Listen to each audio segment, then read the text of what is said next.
Hi, I'm Ernie Zohr, and in this video I'll be using the 2018 version of Ohio Spousal Support Calculator.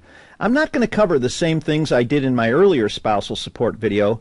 That video takes you through a simple spousal support calculation, and you should look at it if you haven't seen it. This video is going to cover some of the finer points, like forcing a bare bones income comparison without considering the exchange of support. We'll also look at the ITSE and Lifestyle forms in greater detail than we did in Part 1. So let's get going. I'll start by showing you how to strip the calculation down to a straight comparison of incomes after taxes without considering spousal or child support. Why would you want to do this? Well, because it's a great starting point. You can see how the party's financial situation looks before support enters the picture. And it's really easy to do. Let's say you're starting a blank new file like the one I have on the screen right now. I simply click on the spousal support button on the button bar, which I'm going to do right now. And when the set spousal support or when the set support screen appears, I override spousal support and child support to 0. Yes, you can see that the fields are already 0, but I can lock them in at 0 by overriding them right now before I enter any information. If you don't know how to override, here's how it works. You get in the field, like I'm doing right now, and by the way, not all fields are overridable. If the field is overridable, it'll have a light blue background like this one does, and the override button will be enabled at the top of the screen. Now I'll just click on the button, and the text will turn red, indicating that it's being overridden. Because I want to ignore spousal support and child support, I'm going to override both fields to 0. That's it.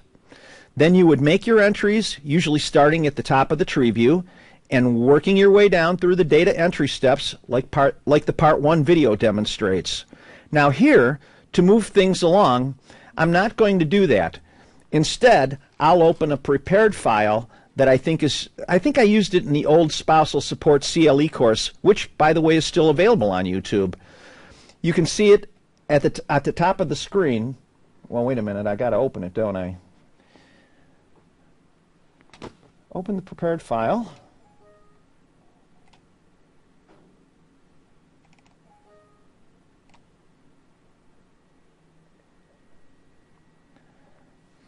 There we go. Okay, you can see at the top of the screen it shows spousal support of $12,574. Let's go again to the set support page and override spousal and child support to 0.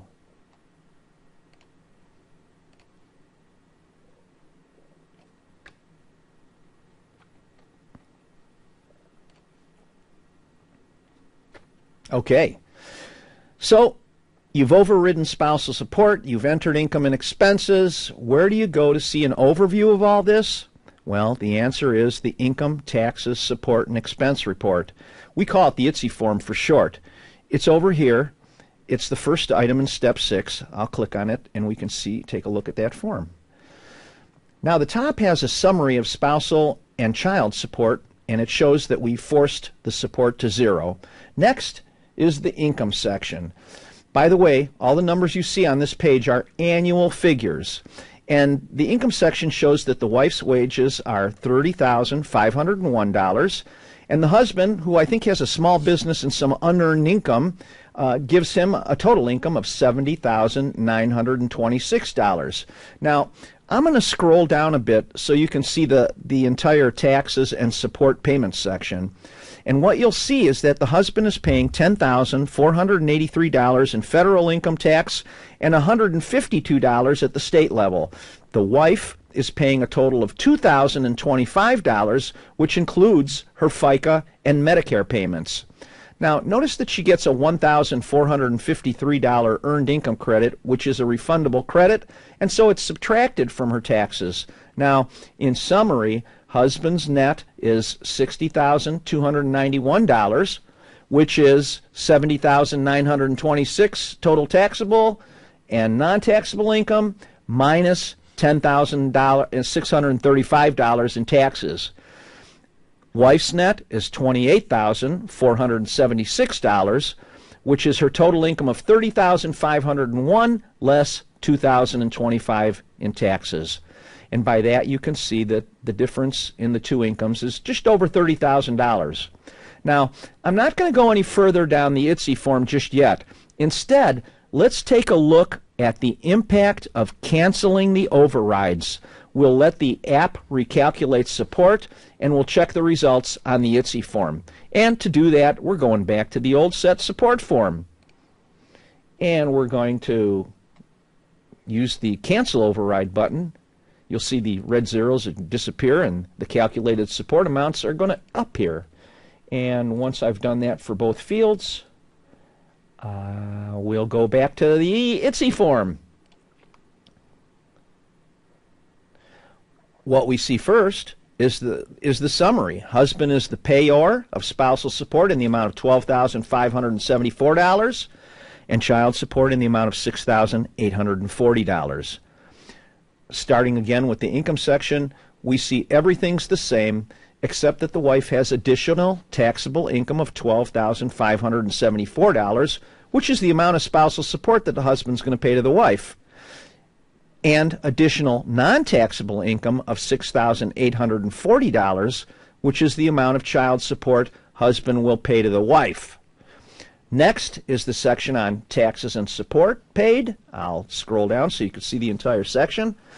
The changes here are also substantial because the spousal support payments are a deduction to the husband, just as they were income to the wife. So husband's federal taxes are reduced by that deduction from $10,635 that we saw before to $7,333.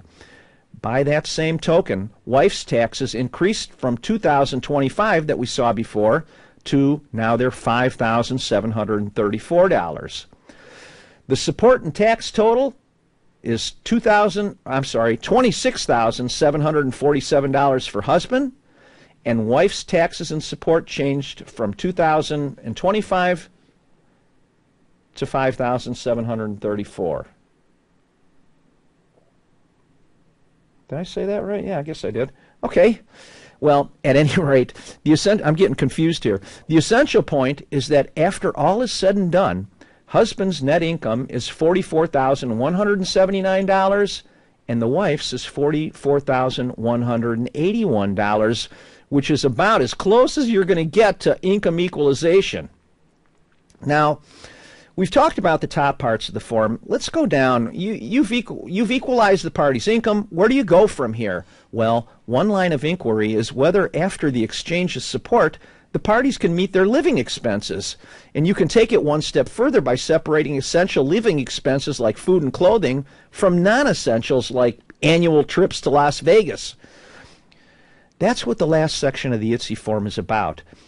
As you look at this section, you'll notice that we skimped out on the husband's living expenses and just entered $24,000.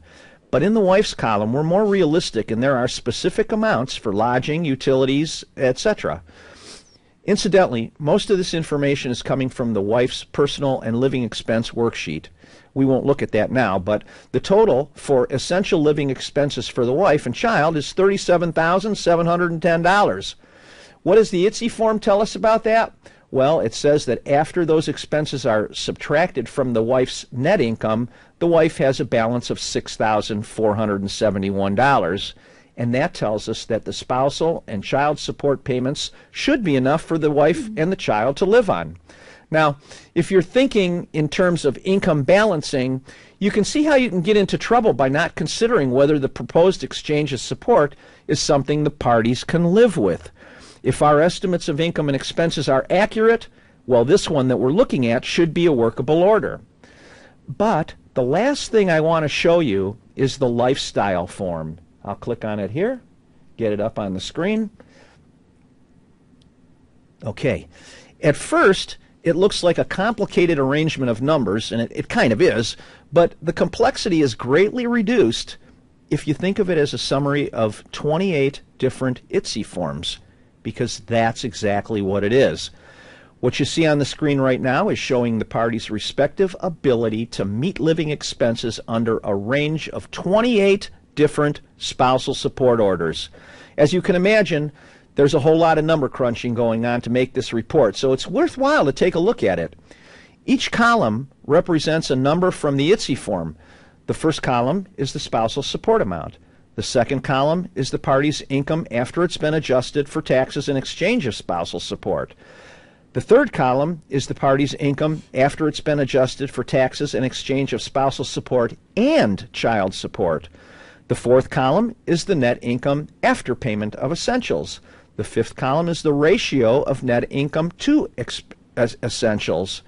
And what I mean by that is that you're looking for that number to be 100% or greater, meaning that the net or adjusted income can meet all of a party's essential living expenses.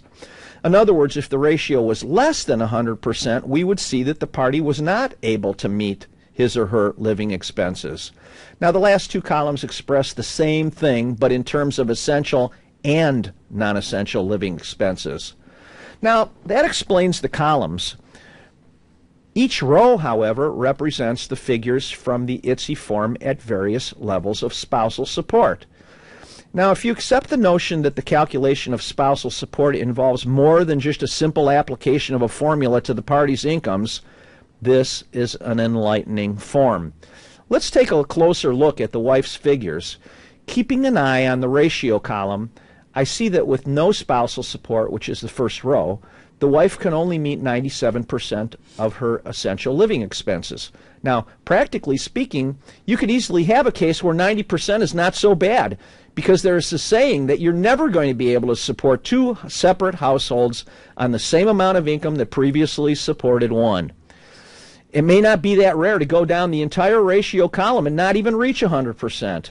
At any rate, scanning down the column that we have on the screen, we see that by the time spousal support reaches the amount of $2,168, wife's ratio has in fact reached 100%, meaning that she is now able to meet hers and the child's essential living expenses. The key to understanding this form is to look for the 100% rows. In this case, it showed us that the level of support at which the wife and child, well, I should say it this way. In this case, it has showed us the level of support at which the wife and child can live. In other instances, it can show you where the obligor is unable, the point at which the obligor is unable to meet his or her essential living expenses at a particular level of support. Both factors are important in considering an equitable support amount. Now, I'll scroll a little farther down to the bottom of this form, and you'll see that the ITSE forms summarized on this page go from $0 spousal support to almost $30,000, to be exact, $29,268. The application is not trying to tell you what support should be. More importantly, it's giving you a range of what spousal support could be. I'd like to show you more about what Ohio Spousal Support Calculator can do, and there is a lot more it can do, but I'm out of time for this video. So instead, I'm going to stick in a plug here for our ebook and paperback versions of The Best of Law Office Computing, which is available at Amazon for $9. With that, I wish you a very good day, and I'll give you my sincere thanks for watching, and take care.